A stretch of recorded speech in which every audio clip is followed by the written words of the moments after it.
The European Union treats us very badly. They have for years. I saw that. I had it out with them in my first term. It did well, but we had to solve other problems, and we did. But European Union's been very tough, and it's our turn too. You know, we get a turn at that also, but they have not been fair. They sue our companies and win massive amounts of money. They sued Apple, won $17 billion, and they use that for other reasons, I guess, or to run the European Union. So I'm not knocking it. They're doing what they should be doing, perhaps, for the European Union, but it does create ill will. And as you know, we're going to be doing reciprocal tariffs.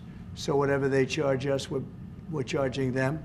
Nobody can complain about that. Whatever it is, it doesn't even matter what it is. If they charge us 25 or 20% or 10% or 2% or 200%, then that's what we're charging them. More tariffs on the EU. Will you respond to their retaliation?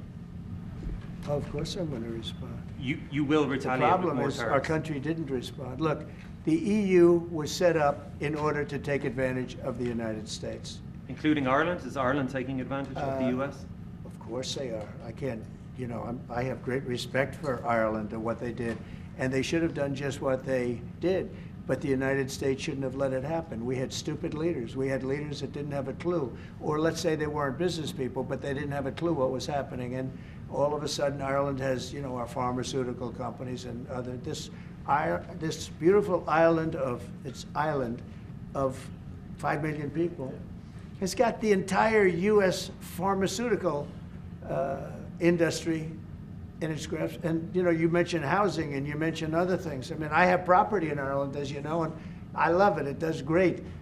But I'd like to see the United States not have been so stupid. It's a two-way street too, and we are investing a lot more in America now.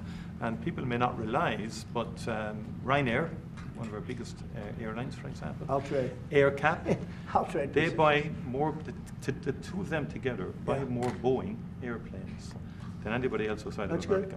That's a little known fact. It doesn't turn up in the statistics, but Ryanair and AirCap, big aircraft leasing company, Irish company, have done great work with Boeing and huge investments over the last number of years, you know.